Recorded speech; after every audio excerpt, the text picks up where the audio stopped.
Well, Jim, of course, First Leaf is a place you can go for a variety of reasons. You brought up celebration, and someone who, I guess the word is out, may potentially be celebrating a job change is someone who we just recently were reintroduced to, and that is Jade Cargill. Have you been following this? Yeah, it's not hard because everybody is talking about, once again, the illustrious Jade Cargill now is headed to the WWE from all the reports that we've heard. Well, the report came out last night. Fightful Select, Jade Cargill is believed to be finishing up with AEW. Sources within the company tell Fightful Select. Sources within AEW and WWE both believe she's headed to WWE. And then it says full story coming to Fightful. We don't have their full story, but I think the news is there. If it's true. And, and if it isn't, why would it be there? So you got to assume this is happening. Well, you don't gotta, but you... Well, you almost gotta, because it sounds like something that would happen. Because again, I'm sure that Jane thinks that a bunch of people knew who she was because she said that on Twitter. That, people knew me before the wrestling. Well, we didn't. You weren't on fucking national television before, so whatever the fuck. But she's never had a match. She's never been involved in the wrestling industry. They find her hanging out with Shaq. They train her at their own expense. I don't think she paid to go to wrestling school. They probably paid her while they were training her, right? And then... Well, she did some training before. I think we talked about it. She did train briefly in a few different places, I think, before she got there. And she had tried out for WWE, I think, a long time ago with maybe some other people who ended up getting in. She tried out before she got to AEW. Yeah, and they were probably thinking, well, we don't really know if this woman's going to be committed enough to this because she seems a little flaky about it, because she thinks she's somebody already, so we'll pass and see if she is serious enough to actually get into business. That's probably what they thought after hearing all this, because that's the point. AEW, they find her, they train her, they pay her, they put her on television, they have her win 69 matches in a row, even though there was never a long program with anybody or a rivalry. You mentioned it was almost like two different women's divisions. She was given her own belt that she was the first holder of. They put her over, even though, again, no great rivalries, no great promos, no main pay-per-view matches, or they just have her come out and win every week that you see her until finally she does one job and then leaves and says, kind of fuck it.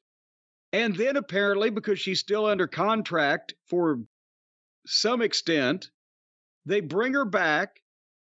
She beats up the goddamn top girl in the company, and then they book them against each other, and she does one more job to Statlander that hasn't even aired yet. And now, see you later. What the fuck? Between her and Pockets, they've had like over 100 and something wins with like fucking 4 losses amongst the two of them.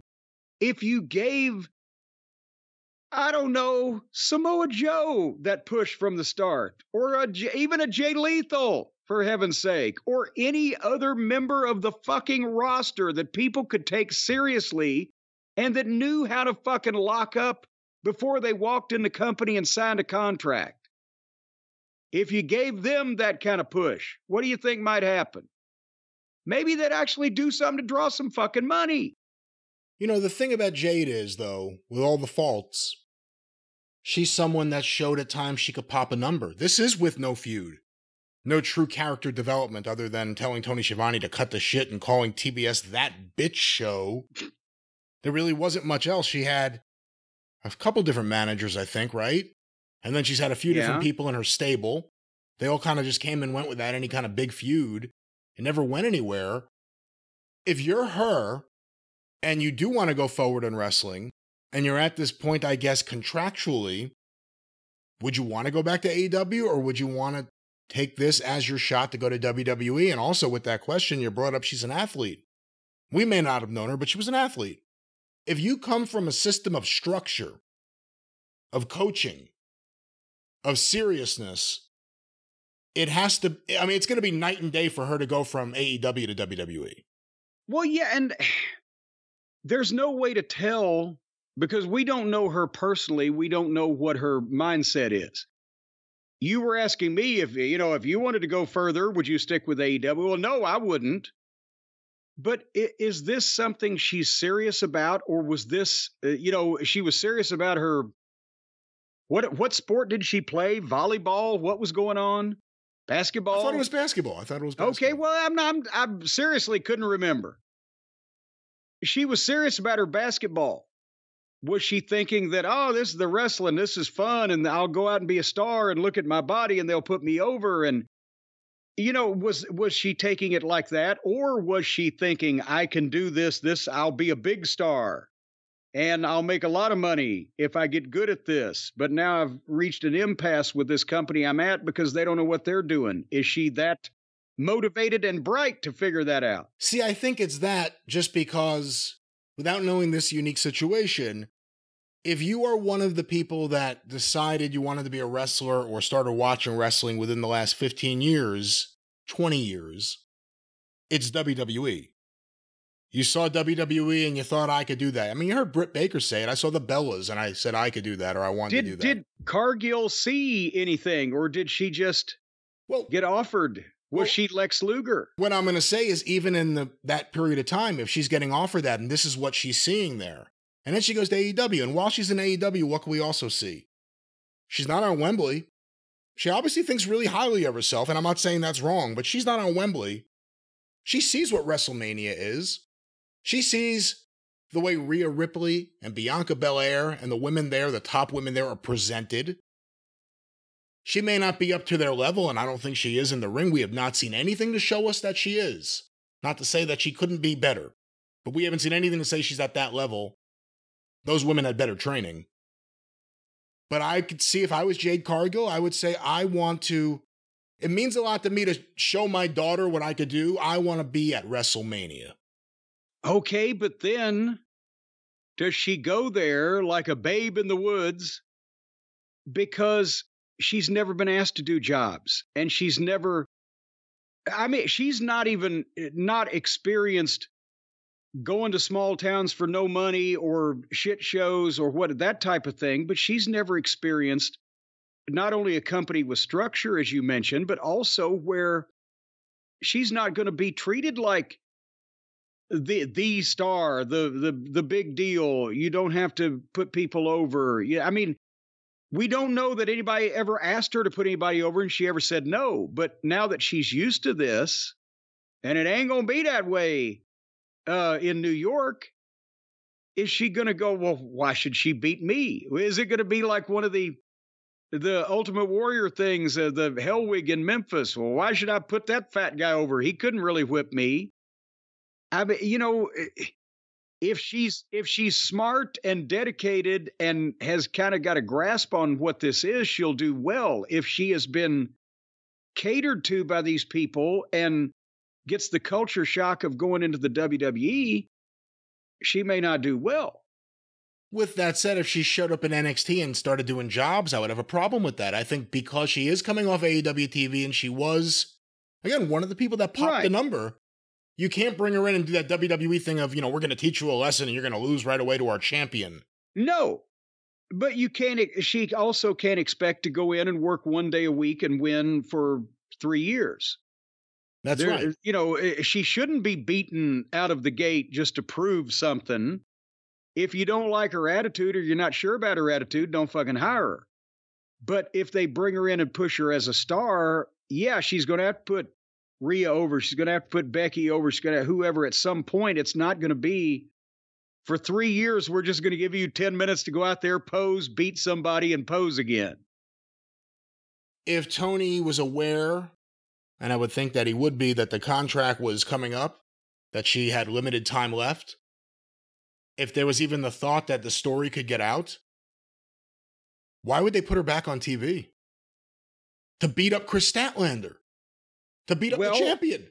But, and then they taped, I saw this on Twitter this morning. They've taped the match already. Statlander beats her. She did a second job. Oh, I didn't even see that yet. Yes. Really? But, well, and that's the thing is this was like, goddamn, I'm double parked. So I'm going to do this angle. I'm going to do that match and see you later. She's been training with Eddie Gilbert. Oh my God. That's a deep cut for those who know, they know. But that's what I'm saying is this had to be a sperm of the moment thing. And maybe did she say, well, I'm not coming back, so you can just pay me, or elsewise I'll come back and do one thing you want me to do, and then you can let me go, or something like that? Was that it? We don't know. I'm sure we'll find out. Was it, I want to go to WWE? No, you still have some time left on your contract, so we have you for another 2 weeks. So we're going to put you on TV? Is it worth it? That's the question. Is it worth it if you have someone for a month left and everyone knows they're leaving? And this has happened before. Is it worth it putting them on TV? Well, and did they think that when she left before, after losing her first loss, that she was just going to quit wrestling, but now they've heard she's going there, so they want Tony's, well, she's got to come back and put Statlander over first, or I won't let her out, or maybe her contract, they were just running the contract out anyway, but they heard this, well, we've got you for 2 more weeks, so hustle up over here and put this girl over. And remember, it's not Vince running the show anymore. It's a different system now. He's maybe the CEO or the chairman, but the people running the show, this is the entertainment business. Even though it's UFC and WWE, these are people that come from Hollywood. These are Ari Emanuel's maybe the most successful Hollywood agent of all time. So for a Jade Cargill, if you see yourself as a star and you want to be a star, I'm sure these guys know what to say so that you realize you have a better chance of doing it here because of the flywheel than you would anywhere else. Well, I hope Jane's movies are big hits. She doesn't have movies. She will once she cuddles up to Ari Emanuel. Jade versus Rhea Ripley. Ooh, that would be a test of Rhea's abilities at this point. Maybe we could finally get the finish of the Jade Cody Brandy feud. Now there you go. Come on, that'd be great. There you go, because that way Brandy could come out, and once again, it's open mic night, bitch. Brandy's taglines are better than Cody's taglines. Yeah, Brandy's not, what do you want to talk about? She's like, it's open mic night, bitch. She's like, I'm from Detroit. That's what it becomes. Actually, I thought she was from Hamtramck, but I digress.